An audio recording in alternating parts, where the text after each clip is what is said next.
Assalamu alaikum. Welcome to a new episode for grade 10, and this time for unit 4. In this episode, we will learn about expository writing. What is an expository writing? What are the parts of an essay and the parts of the paragraph? And we're going to learn how to use transitions effectively and how to plan an outline for an essay. First of all, let's start with the expository essay. An expository essay is a type of essay that explains, describes, and informs. An expository writing can be used as a tool to show the reader why something is or how it works. It is important for expository writing to be extremely clear so that the readers will have an understanding of the topic when they are finished. So pay attention to this. When you write an expository writing, imagine that the reader has no idea what you're talking about, and explain, describe, and inform. Now let's take a look at the main parts of an essay. We will start with the introduction, and then the body, and then the conclusion. So these are the three main parts, but don't forget that the body has two paragraphs, paragraph 1 and paragraph 2. So the full essay will have 4 main paragraphs, 2 body, 1 introduction, and 1 conclusion. Let's take a look at the parts of the paragraph. Now, each paragraph needs a topic sentence, followed by supporting sentences, and then a concluding sentence. What do I mean by a topic sentence? A topic sentence is simply the topic mentioned and an idea about it followed. So a topic and then a sentence about it. The supporting sentences are basically elaborated ideas on the same idea you mentioned in the topic sentence.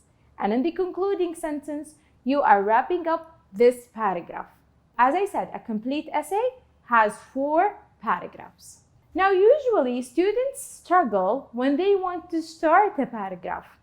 So I will tell you or teach you some really useful words that you can use to begin paragraphs. So words or phrases that show relations between ideas, they are usually used to start a sentence. Those words are called transition words. We use them to start a paragraph or to link between sentences. Basically, we use those words to link the ideas and to clarify it more. For example, you show the sequence or you add more information to the sentence before. Those words, we call them transition words. Using transition words helps you resist the habit of using simple sentences. Students are used to use the simple sentence. When you use transition words, it will help you form a complicated, deep sentence. Transitions link your ideas more effectively and create more meaning. When the reader reads your essay while you're using transitions, the idea will be clear. 3, transitions make your writing sound more professional. We know what you're speaking about or what you're writing about because your writing will be professional. How do I use these transitions effectively? Now ask yourself these questions. Does the sentence add information? Or it shows me contrast or contradict? Are you writing something that happens in order? Does the sentence add evidence? Does the sentence emphasize an idea? Or it's simply a conclusion? If you bear these questions in your mind while writing, you will use the transitions effectively. For example, if you want to add information, you will go with transitions like moreover, furthermore, additionally, not only, but also. And if you want to contrast and contradict, you will use words like however, on the other hand, in contrast, yet conversely. Are you writing something that happens in order? If the thing you're writing about is in sequence or happens in order, you will go like next, then, sequencers like first, second, third, and finally. You will use first, second, third, and finally if you have ideas related to each other. Now, if you want to add evidence, you will say consequently or for this reason. If you want to emphasize an idea, you will go like obviously, especially, as a rule, particularly. If you want to start a conclusion or show the reader that you're concluding, you will go like finally, in conclusion, in sum, and obviously. This is how you use transitions effectively. Now let's take a look at the introduction. We need two things for the introduction: the hook and the thesis statement. What do I mean by a hook and what do I mean by a thesis statement? Now basically a hook is the first sentence of your introduction that is meant to attract the attention of the reader and make them want to read more.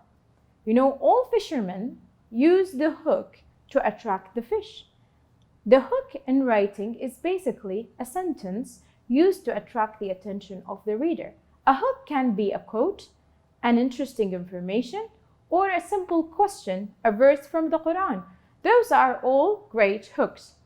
The thesis statement is basically the ideas that you will mention in this essay in one or two sentences, and it should present the topic of your paper. When I read the thesis statement, I should know what the topic is. Now, to make writing the essay easy, simple, and clear, you need to outline. The outline should have an introduction, the body, and a conclusion, written briefly. Meaning, in the introduction, you will write the hook and the thesis statement. And then in the body, you will write the ideas that you will discuss in this paragraph. And then you will follow it by the ideas that you will discuss in the second paragraph. And in the conclusion, you will restate the thesis statement that you mentioned in the introduction, and then you will summarize the main ideas you mentioned in the essay. So the question is, how do I fill in the outline perfectly? I will tell you how. You will use the tree strategy. What do I mean by the tree strategy? It's not really a tree, it's the letters of the tree. Let's take a look at the letters. T is for topic, R is for reason, E is for explaining, and the other E is for ending. At the beginning of the outline, in the introduction, you have to clearly state your topic in the thesis statement. So remember, T is for the topic. And then in paragraph 1, you have to provide reason. You will provide reason by giving ideas, causes for the topic you chose. And then in paragraph 2, you will explain. Write more about the reason you provided by explaining and elaborating on them. So you will explain furthermore. And in the ending, you will wrap up the whole essay by summarizing it and restating your thesis statement, as we said earlier. So remember, T-R-E-E, tree. If the question was writing about the following: nowadays, youngsters are fascinated by video games. In fact, they became addicted to them, which has a negative effect on them, socially and physically. In not less than 12 sentences, 140 words, plan and write an essay explaining how video games affect the gamers negatively, socially and physically. Now, we have to find out the topic, the ideas from the question provided to us. How am I going to do it? First of all, you have to plan and write. So you have to write an outline. And then you will look for the topic. Where is the topic in this question? Video games affect the gamers negatively. So this is the topic. And then how am I going to discuss, explain, and write about this topic? Find two main ideas. The first idea is the effect, the social effect, and then the physical effect. So we have the topic and the paragraph 1 ideas and the paragraph 2 ideas. Let's fill in the outline. In the introduction, we said we need a hook and a thesis statement. So in the hook, I chose to write an interesting piece of information. For example, The World Health Organization added gaming disorder to the 2018 version of its medical reference book. This is an interesting piece of information that will attract the attention of the reader and want them to read more. Then we will write the thesis statement. Playing video games will make us socially isolated and physically tired. So here in the thesis statement, I wrote the topic and I mentioned the ideas I am going to discuss in this essay. I will follow the introduction by writing the body. And I will start by paragraph 1. Remember the tree strategy. 1 is for reasons. How can video games make us socially isolated? 1. Spending long hours in front of the screen. Absence of social skills due to lack of communication. 3. Less verbal communication. So here I provided ideas and reasons. When it comes to paragraph 2, I have to explain. Remember the tree. Explain how video games make us physically tired. Gamers will be idle because they don't move. They tend to eat snacks and fast food, consuming their efforts on playing rather than sleeping or taking a rest. So here I explained, I elaborated more on the reasons I provided in paragraph 1. Then I will write a conclusion for the outline. Restate and summarize. Whether they are simple or complicated, games will affect the gamers negatively in the long term if played excessively. So here I restated the topic and I summarized the ideas that I explained earlier. Let's read the introduction. Doing something that you love is amazing, but what if you heard that playing video games will have a negative impact on you? The World Health Organization added gaming disorder to the 2018 version of its medical reference book. Playing video games excessively will lead to negative effects such as becoming socially isolated and feeling physically tired. Now here in the introduction, okay, I started with the hook, something interesting that will attract the reader, and then at the end, I wrote the thesis statement. The sentences between are basically background information that will give the reader more information about the topic coming. Okay, so I mentioned the thesis statement, the ideas that I will speak about in this essay, and I did not forget the hook. In paragraph 1, I wrote, playing video games will make the person socially isolated for several reasons. Now here, the word several reasons, meaning I will give more than one reason.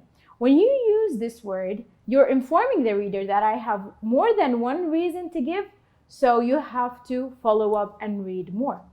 I started the sentence with first, which shows the sequence of ideas coming. First, the gamer spends long hours in virtual communication, which will result in short hours of communication in real life. Second, most of the players communicate non-verbally online using chats and messages. As a result, their ability to make conversations in real life will be less due to their lack of interaction. Finally, having social skills requires daily communication and practice, and gamers are busy in their virtual life rather than the real one. Now take a close look at this paragraph. The first sentence in yellow is the topic sentence. Playing video games will make the person socially isolated for several reasons. Now, when the reader reads this sentence, he or she will know that this paragraph is all about reasons. And then we use transitions like first, second, finally, and as a result. All these transitions are used to link ideas and provide a better meanings. Using finally at the end of the paragraph indicates that this sentence is the concluding sentence where I combined all the ideas I mentioned in one sentence. In paragraph 2, playing video games excessively will make gamers physically tired because they do not move. Gamers will be idle and thus feel tired. Whenever they feel hungry, they tend to grab a snack or eat in a rush because they have to follow up with the game. In this way, they depend more on snacks and fast food when it comes to nutrition, which will make them tired as well. Focusing their efforts on playing rather than sleeping or taking a rest contribute to being tired. You see, this paragraph explains more what I said in the previous paragraph. And I wrote a topic sentence: playing video games excessively will make gamers physically tired. So the reader will know that in this paragraph, we will talk about the physical effect of playing video games. In the conclusion, I started with "in conclusion," meaning I used the transition that will wrap up the whole ideas together. In conclusion, doing what we like and enjoy is great as long as it does not harm us physically or socially. Being healthy and socially active is crucial to enjoy a productive and joyful lifestyle. This is how your essay should look like: 4 separate paragraphs. And remember to use the tree strategy in filling up the outline and in writing the essay. Now, in the writing, you will be graded according to your writing, of course, and to your outlining and planning, exposition of ideas and coherence, paragraphing, spelling, grammar, handwriting. In today's episode, we learned how to write an expository essay and how to use transitions effectively, and also we learned the parts of an expository essay. That's it for today's episode. See you in other episodes soon. Thank you.